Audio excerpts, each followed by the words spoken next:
Hi friends, welcome back my channel. ಇವತ್ತಿನ recipe ಬಂದುಬಿಟ್ಟು ಛೋಲೆ ಮಸಾಲ ಹೇಗೆ ಮಾಡೋದು ಅಂತ ನೋಡೋಣ. ತುಂಬ ಸಿಂಪಲ್ಲಾಗಿ ಟೇಸ್ಟಿಯಾಗಿರುತ್ತೆ. ನೀವು ಕೂಡ ಟ್ರೈ ಮಾಡಿ ಹೇಳಿ ಹೇಗಿದೆ ಅಂತ ಹೇಳಿಬಿಟ್ಟು. ಇಲ್ಲಿ ನಾನು ಮೊದಲಿಗೆ ಕುಕ್ಕರ್ ತೊಗೊಂಡಿದ್ದೀನಿ. ಇದನ್ನು ಫುಲ್ ನೈಟು ನೆನೆಸಿಟ್ಕೊಂಡಿದ್ದೀನಿ ಛೋಲೆನ. ಅದ್ರಲ್ಲಿ ಸ್ವಲ್ಪ ವಾಟರ್ ಹಾಕ್ಕೋಬೇಕು. ಇದರಲ್ಲಿ ಹೋಲ್ ಗರಂ ಮಸಾಲ ಹಾಕ್ಕೋಬೇಕು. ಹಾಕ್ಕೊಂಡು 5 ವಿಸಿಲ್ಸ್ ಕೂಗಿಸ್ಕೊಂಡು ಸ್ಟವ್ ಆಫ್ ಮಾಡ್ಕೋಬೇಕು.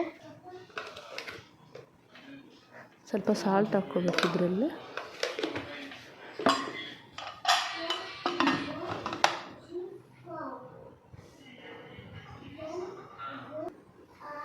ಈಗ ಕಡಾಯಿ ಬಿಸಿಗಾಗಕ್ಕೆ ಇಟ್ಕೊಂಡಿದ್ದೀನಿ. ಅದರಲ್ಲಿ ಸ್ವಲ್ಪ ಆಯಿಲ್ ಹಾಕ್ಕೋಬೇಕು. ಸ್ವಲ್ಪ ಜೀರಿಗೆ ಹಾಕ್ಕೊಂಡು ಸ್ವಲ್ಪ ಚಿಟ್ಪಟ ಆದಮೇಲೆ ಇದರಲ್ಲಿ ಆನಿಯನ್ನು 3 ಆನಿಯನ್ ತಗೊಂಡು ಪೇಸ್ಟ್ ಮಾಡ್ಕೊಂಡು ಇಟ್ಕೊಂಡಿದ್ದೀನಿ. ಅದನ್ನು ಹಾಕ್ಕೊಂಡು ಹಸಿ ವಾಸನೆ ಹೋಗೋವರೆಗೂ ಚೆನ್ನಾಗಿ ಫ್ರೈ ಮಾಡ್ಕೋಬೇಕು. ಆಯಿಲ್ ಸಪ್ರೇಟ್ ಆಗೋವರೆಗೂ ಚೆನ್ನಾಗಿ ಫ್ರೈ ಮಾಡ್ಕೋಬೇಕು.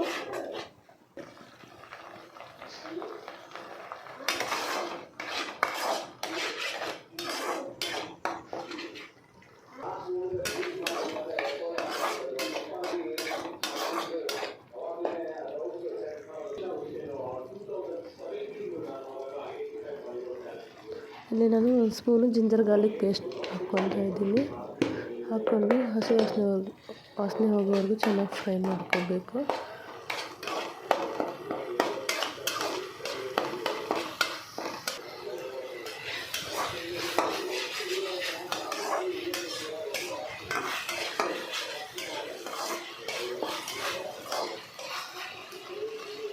ಇಲ್ಲಿ ನಾನು 4 ಟೊಮೆಟೊ ಟೋಸ್ಟ್ ಮಾಡ್ಕೊಂಡು ಇಟ್ಕೊಂಡಿದ್ದೀನಿ. ಅದನ್ನು ಹಾಕ್ಕೊಂಡು ಹಸಿ ವಾಸನೆ ಹೋಗಬೇಕು, ಚೆನ್ನಾಗಿ ಫ್ರೈ ಮಾಡ್ಕೋಬೇಕು. ಟೊಮೆಟೊನೂ ಆಯಿಲು ಸಪ್ರೇಟ್ ಆಗೋವರೆಗೂ ಫ್ರೈ ಮಾಡ್ಕೊಳ್ಳಿ. ಲಿಡ್ ಕ್ಲೋಸ್ ಮಾಡಿಬಿಟ್ಟು ಒಂದು 10 to 15 ಮಿನಿಟ್ಸು. ನೋಡಿ, ಹೀಗೆ ಆಯಿಲೆಲ್ಲ ಸಪ್ರೇಟ್ ಆಗಿದೆ.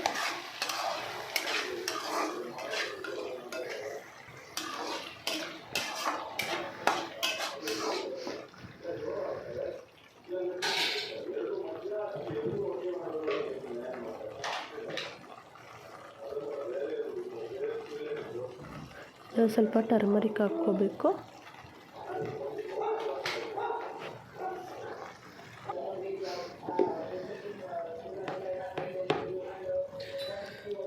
Red chilli powder 1 spoon,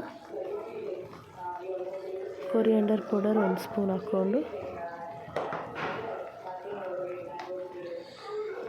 garam masala 1/2 spoon, ರುಚಿಗೆ ತಕ್ಕಷ್ಟು ಸಾಲ್ಟು ಹಾಕೊಂಡು ಚೆನ್ನಾಗಿ ಮಿಕ್ಸ್ ಮಾಡ್ಕೋಬೇಕು.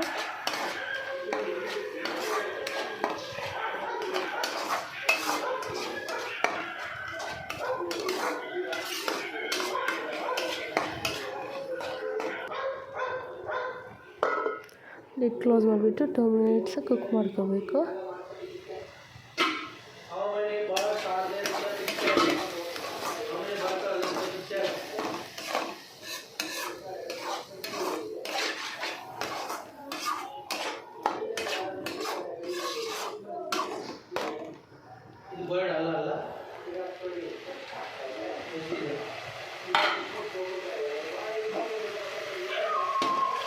ಇದರಲ್ಲಿ ಮೊದಲು ಬೇಯಿಸ್ಕೊಂಡು ಇಟ್ಕೊಂಡಿರೋ ಛೋಲೆ ಅಂದರೆ ವೈಟ್ ಬಟಾಣಿನ ಹಾಕ್ಕೋಬೇಕು. ಹಾಕೊಂಡು ಚೆನ್ನಾಗಿ ಮಿಕ್ಸ್ ಮಾಡ್ಕೋಬೇಕು.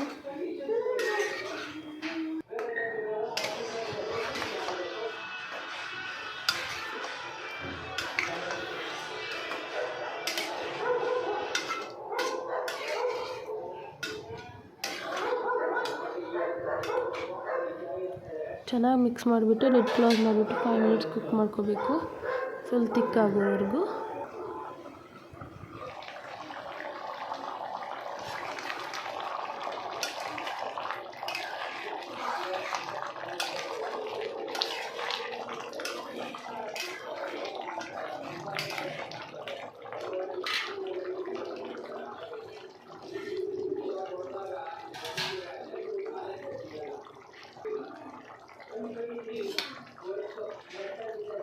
ಇದರಲ್ಲಿ 2 ಚಿಲ್ಲೀಸು ಸ್ಲೈಸ್ ಮಾಡ್ಕೊಂಡು ಹಾಕ್ಕೊತಾ ಇದ್ದೀನಿ.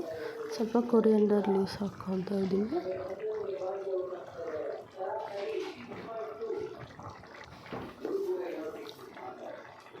ಸ್ವಲ್ಪ ಕಸ್ತೂರಿ ಮೇಥಿ ಸ್ಮ್ಯಾಶ್ ಮಾಡ್ಕೊಂಡು ಹಾಕ್ಕೊತಾ ಇದ್ದೀನಿ.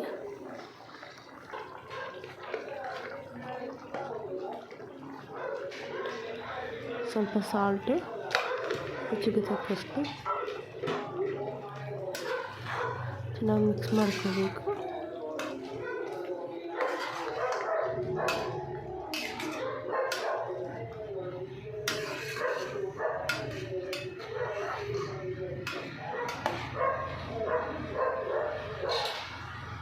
ಒಂದು 2 ಮಿನಿಟ್ಸ್ ಲಿಡ್ ಕ್ಲೋಸ್ ಮಾಡಿಬಿಟ್ಟು ಕುಕ್ ಮಾಡ್ಕೊಳ್ಳೋಣ. ಚೆನ್ನಾಗಿ ಬೇಯ್ದಿದೆ ಛೋಲೆ ಮಸಾಲ.